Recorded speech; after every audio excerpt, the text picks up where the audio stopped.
My Emergency Food is 100% committed to providing these high-quality items at the best prices online.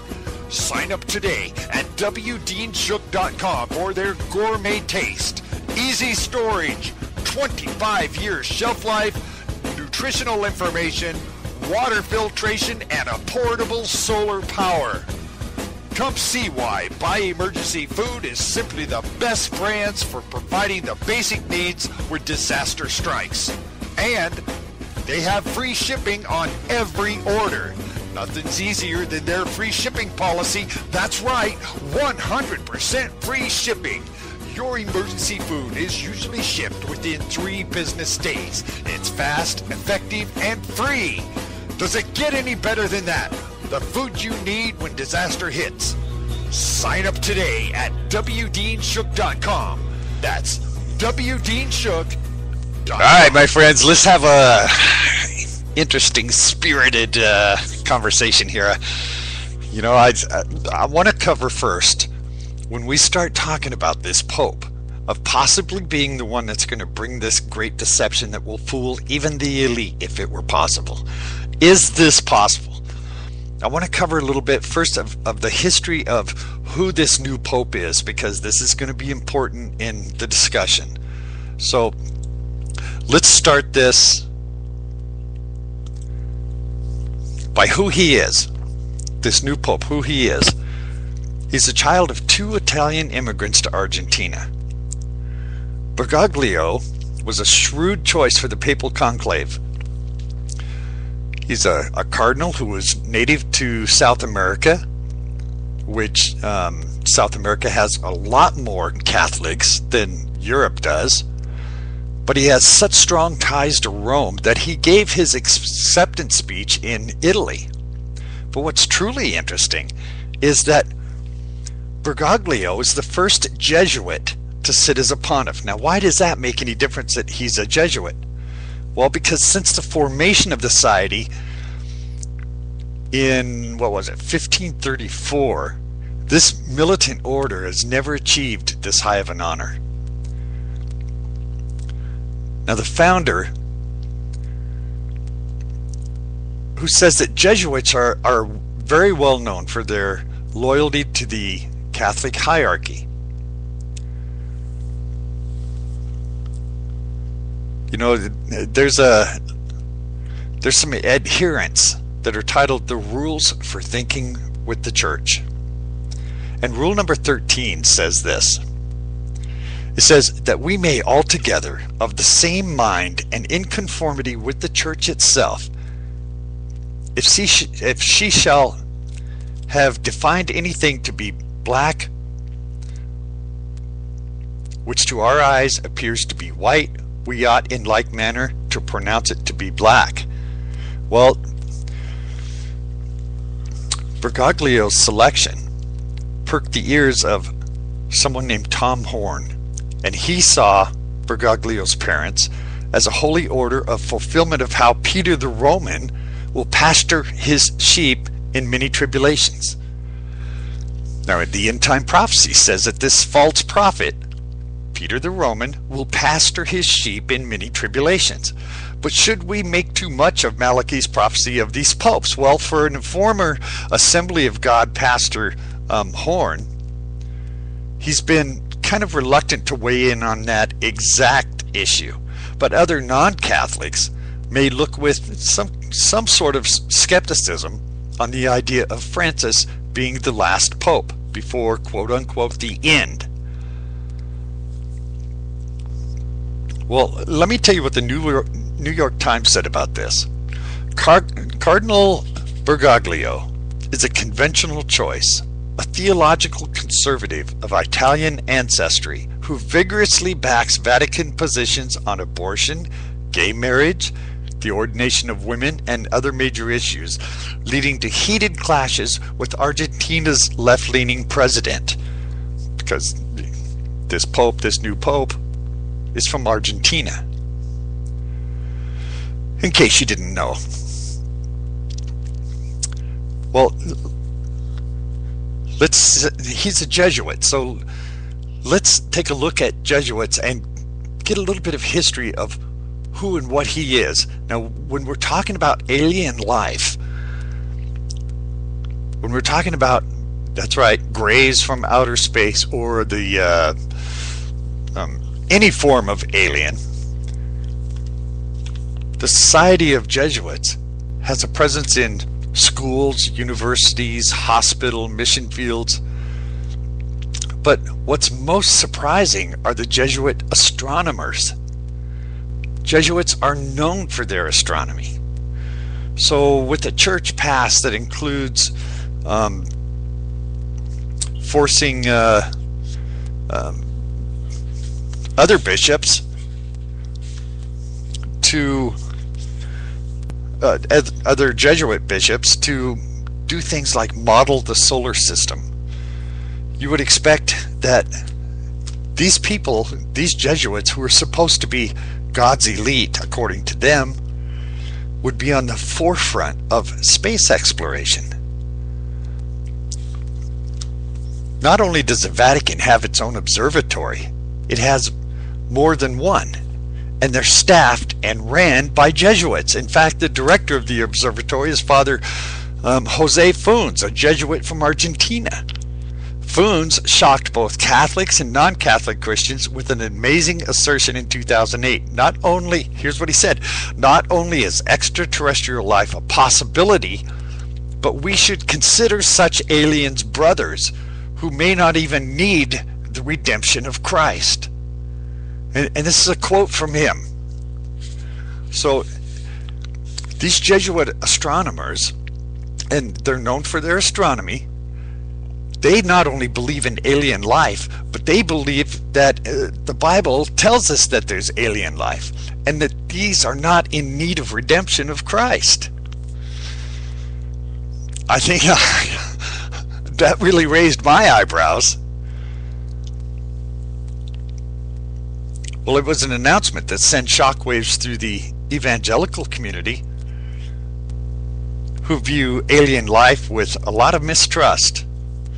Now, it's common to hear authorities like Chuck Missler or Gary Sturman speaking about alien deception that pits demonic entities deceiving human beings through the puppets that they call the Greys. The Greys, as you know, are these little gray aliens, pale skin, gray aliens. Well, maybe it's more accurate to call them gnomes, or rather than puppets, because just in the most simple fashion, Frankenstein scientists have created a jellyfish out of a rat heart.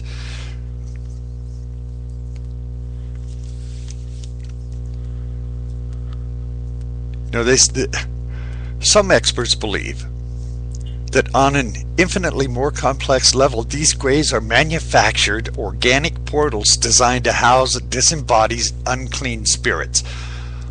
Now, at this conference that they had about alien life, I know this sounds crazy, but they're saying this comes straight from the Bible. That these are manufactured organic portals designed to house disembodied unclean spirits. So that these aliens are not actually aliens as in a different life form from somewhere else, but they actually originate from here on Earth. They get this, from Genesis chapter 6, 1 through 4. Let me read this to you. It says, "Now it came about, when men began to multiply on the face of the land, daughters were born to them, the sons of God." God being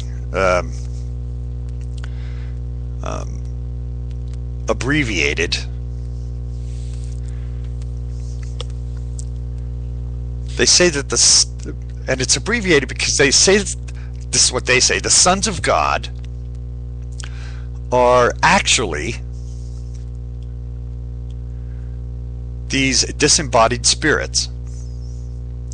It says that they saw that the daughters of men were beautiful. They took wives for themselves, whomever they choose, wives whomever they choose. It kind of implies a reproductive union that was not necessarily consensual. Then the Lord said, "My spirit shall not strive with man forever, because he also is flesh. Nevertheless, his days shall be 120 years. The Nephilim, which is Hebrew for fallen ones, were on the earth in those days, and also afterwards, when the sons of God came into the daughters of men, and they bore children to them. They were the mighty men who were of old, men of renown." So they're saying this is the natural result of genetic engineering, and that it was a great success. They became the world's greatest warriors, killers, and kings. That these men of old, these men of renown, were actually fallen spirits who had mated with human women.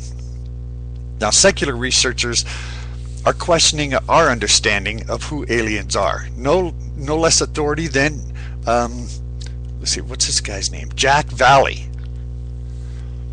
He's a legend in UFO investigation community, who was the model for the character of Locum in Steven Spielberg's Close Encounter of the Third Kind.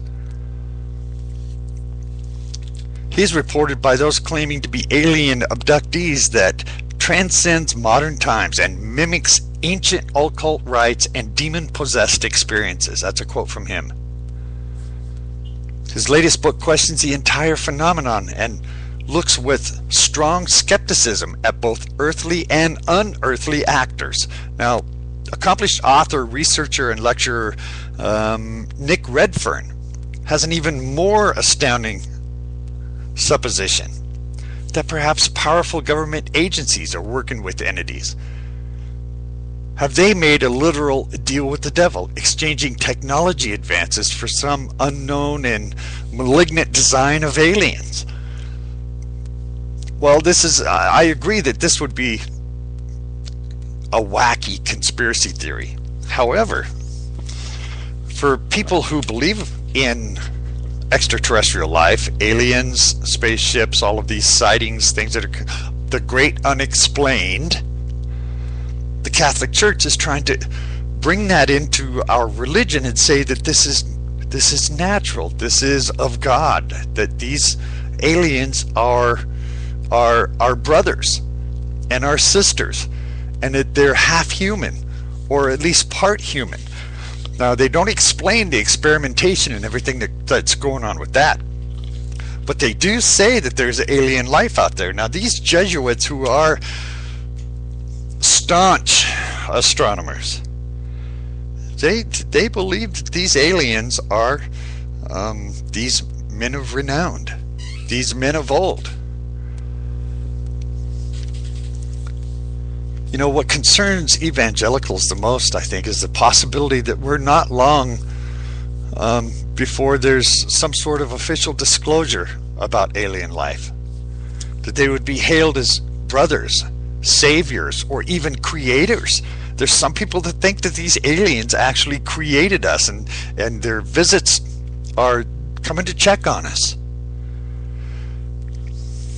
Well, you know, for anybody who's Christian in name only, or doesn't have a true or strong relationship with God, when they see something like this come about, they may very well believe everything that the Catholic Jesuits are talking about. They may very well believe that this is of God, you know. And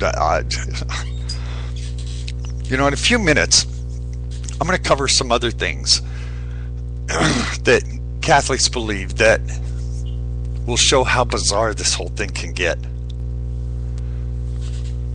You know, this is really a betrayal of any explanation about divine anything. I mean, to say that these aliens are partially divine. You know, Darwinian scientist Richard Dawkins explained in an interview with media personality Ben Stein for the documentary Expelled, No Intelligence Allowed. He answered this age-old question about how did life begin. Well, when pressed to come up with an example, Dawkins threw out the outrageous phrase of, I can't tell you how evolution